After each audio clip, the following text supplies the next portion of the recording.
नमस्कार, आप देख रहे हैं द एंगल। मैं हूं आपके साथ दीपाली माथुर। चलिए नजर डालते हैं इस वक्त की सुर्खियों पर। भारतीय नौसेना के हाथ लगी बड़ी कामयाबी, ब्रह्मोस सुपरसोनिक क्रूज मिसाइल का सफल परीक्षण।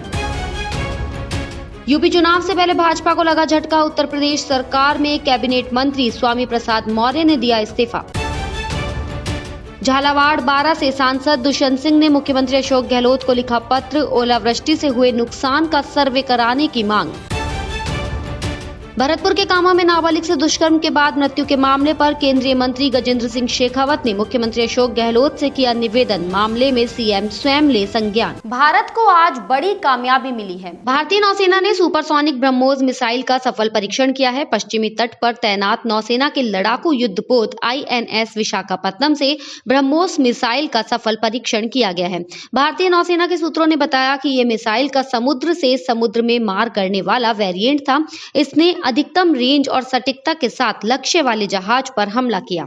उत्तर प्रदेश में विधानसभा चुनाव होने से पहले ही भाजपा को झटका लगा है। यूपी सरकार के कैबिनेट मंत्री स्वामी प्रसाद मौर्य ने राज्यपाल को अपना इस्तीफा सौंप दिया है। मौर्य का कहना है कि पार्टी में उनकी उपेक्षा हो रही थी। इसके बाद वे समाजवादी पार्टी के प्रमुख अखिलेश यादव से भी मिले। अखिलेश यादव ने ट्वीट कर उनका स्वागत भी किया। इसी के साथ यादव ने कहा कि 2022 में बदलाव होगा, सामाजिक न्याय का इनकलाब होगा। वहीं बीजेपी के राष्ट्रीय प्रवक्ता गौरव भाटिया ने भी ट्वीट के जरिए अपनी प्रतिक्रिया दी है। भाटिया ने स्वामी प्रसाद मौर्य को अंधकार बताया है। उन्होंने कहा कि केशव प्रसाद मौर्य सूर्य है तो स्वामी प्रसाद मौर्य अंधकार है।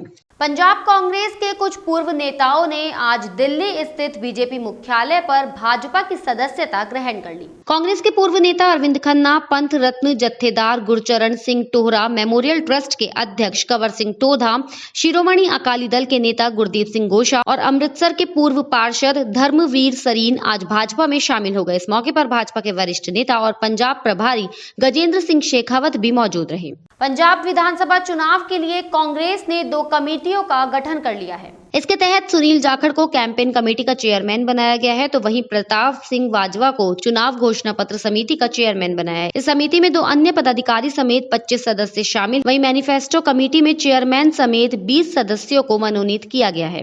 पंजाब में सीएम फेस कौन होगा, इस पर पंजाब कांग्रेस के अध्यक्ष नवजोत सिंह सिद्धू ने स्पष्टीकरण दिया है। सिद्धू ने कहा कि सीएम के बारे में हाईकमान नहीं, पंजाब के लोग तय करेंगे। हम पंजाब मॉडल लेकर आए हैं, इसी मॉडल के आधार पर लोग विधायकों को चुनेंगे। चंडीगढ़ प्रेस क्लब में मीडिया कर्मियों से बातचीत करते हुए सिद्धू ने कहा कि अगले 5 वर्ष पंजाब मॉडल पर सरकार चलेगी। उन्होंने कहा कि मेरा भविष्य भी पंजाब मॉडल पर टिका हुआ है। राजस्थान में ओलावृष्टि से हुए फसल खराबे की सूचना देने की आज आखिरी तारीख है। प्रदेश सरकार ने शीतलहर, पाला और ओलावृष्टि से फसलों को हुए नुकसान के मद्देनजर तुरंत विशेष गिरदावरी कराने के निर्देश दिए हैं।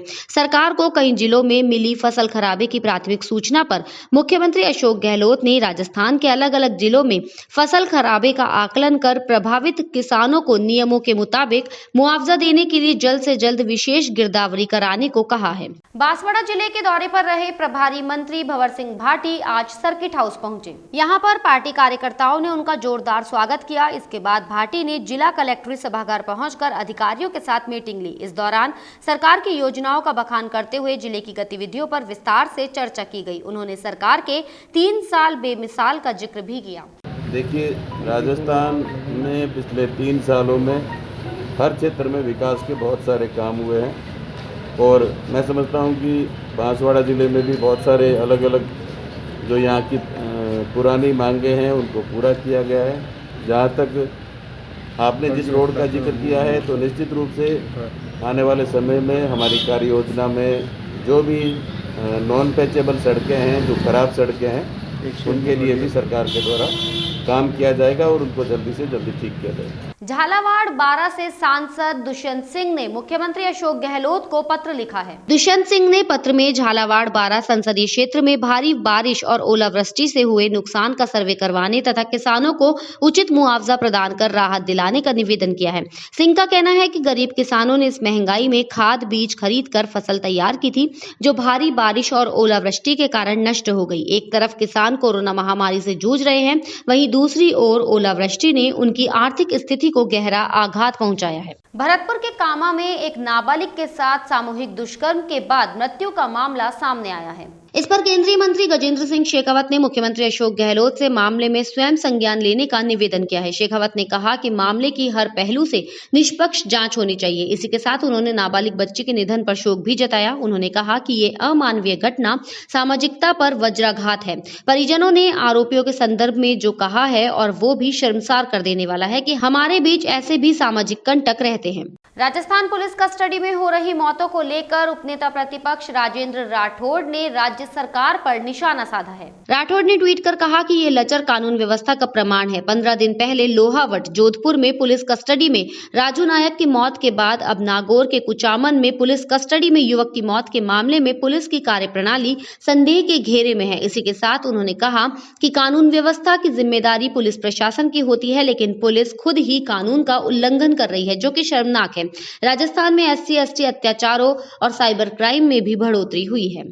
प्रदेश में बढ़ते कोरोना संक्रमण के बीच राजस्थान भाजपा मुख्यालय भी इसकी जद में आ गया है। भाजपा प्रदेश संगठन महामंत्री चंद्रशेखर सहित एक अन्य कार्मिक कोरोना संक्रमित हो गए हैं। चंद्रशेखर ने कोरोना से जुड़ी अपनी जांच कराई थी, जिसमें वे पॉजिटिव पाए गए। चंद्रशेखर के अलावा उनके स्टाफ के लोग कोरोना की चपेट में आए हैं। प्रदेश भाजपा मुख्यालय में तैनात अन्य कर्मचारियों की भी एहतियातन कोरोना की जाँच करवाई जा रही है। हाल ही में संगठन महामंत्री चंद्रशेखर उत्तर प्रदेश विधानसभा चुनाव के चलते वहां होकर आए थे। इस दौरान वहां भाजपा से जुड़े कई कार्यकर्ता और राजनेता भी उनके संपर्क में आए थे। सिरोही जिले में भी कोरोना को लेकर प्रिकॉशन डोज की शुरुआत हो चुकी है। मुख्य चिकित्सा एवं स्वास्थ्य अधिकारी डॉक्टर राजेश कुमार ने कहा कि आमजन को भी यथाशीघ्र वैक्सीन लगवानी चाहिए। वहीं जिन हेल्थ वर्कर्स, फ्रंटलाइन वर्कर्स को दूसरी डोज लगवाए 9 माह हो गए हैं, वे तत्काल प्रिकॉशन डोज लगवाए। राजेश कुमार ने बताया कि गंभीर बीमारी से पीड़ित 60 वर्ष की आयु से अधिक बुजुर्ग नागरिक भी प्रिकॉशन डोज लगवा सकते हैं। इसके लिए जरूरी है कि उन्हें दूसरी डोज लगे हुए 9 माह या इससे अधिक का समय हो गया हो। साथ ही कोविन पोर्टल में पहले से पंजीकृत हो, क्योंकि अब नए सिरे से पंजीकरण की आवश्यकता नहीं है। बांसवाड़ा जिले में लगातार 9 दिन से कोरोना संक्रमण के आंकड़े बढ़ रहे हैं। इसे लेकर चिकित्सा टीम अलर्ट मोड पर है। आज सुबह बढ़ते कोरोना के आंकड़ों को देखते हुए स्वास्थ्य विभाग की टीम ने पुलिस की मौजूदगी में आने जाने वाले राहगीरों के रैंडम सैंपल लिए। इस दौरान कुछ लोगों ने रैंडम सैंपल देने से इनकार किया, तो मौके पर तैनात पुलिसकर्मियों ने उन्हें समझाया, तब जाकर राहगीरों ने रैंडम सैंपल लिए। करीब 1.5 घंटे में 200 लोगों के सैंपल लिए गए। वहीं इस दौरान बिना मास्क के गुजरने वाले लोगों के खिलाफ भी चालान बनाने की कार्रवाई की गई। बढ़ते मामलों को देखकर आज हॉस्पिटल के सामने चौराहे पे 200 सैंपल लिए गए। उसमें पुलिस का जाब्ता का तो मदद रही हमारा, वो भी कोई तो आज सामने से आकर भी हमको सैंपल दे रहे थे और कोई नहीं आ रहा है, उनको पुलिस के जाब्ते से हमको सैंपल लिए गए। जलदाय मंत्री महेश जोशी ने आज हर घर गंगा जल वितरण कार्यक्रम का शुभारंभ किया। जयपुर के आराध्य देव गोविंद देव जी के प्रेरणा और आशीर्वाद से मकर संक्रांति स्नान के लिए महंत अंजन कुमार गोस्वामी के सानिध्य में तीर्थों का जल गोविंद देव जी मंदिर में वितरण किया गया। सरस निकुंज आचार्य पीठ के अलबेली माधुरी शरण महाराज के सानिध्य में प्रवीण भैया, सरस निकुंज में परकोटा गणेश मंदिर, अमित शर्मा समेत कई मंदिरों के महाराज ये जल अपने अपने स्थानों पर वितरण करेंगे। 14 जनवरी को मकर संक्रांति पर श्रद्धालु घरों पर तीर्थों के जल से स्नान कर सकेंगे। जयपुर के आराध्य देव गोविंद देव जी महाराज की कृपा से हमारे मंदिरों के पीठाधीश्वर मानसी गोस्वामी के सानिध्य में हम सब लोगों ने आज गंगा जल और पवित्र नदियों का जल वितरण का कार्य शुरू किया है। गौमूत्र का वितरण चालू किया है।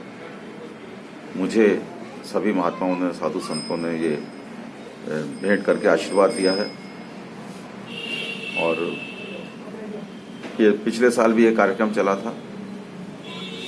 मुझे खुशी है कि जयपुर के धर्मपरायण जनता के मानस के अनुरूप ये घर घर या जो भी जिनको जो इसकी इच्छा रखते हैं उनको गंगा जल का वितरण कार्यक्रम एक अनूठा कार्यक्रम है। इस बुलेटिन में फिलहाल इतना ही। अगर आपको हमारा वीडियो पसंद आया हो तो हमारे चैनल को लाइक, शेयर और सब्सक्राइब जरूर करें।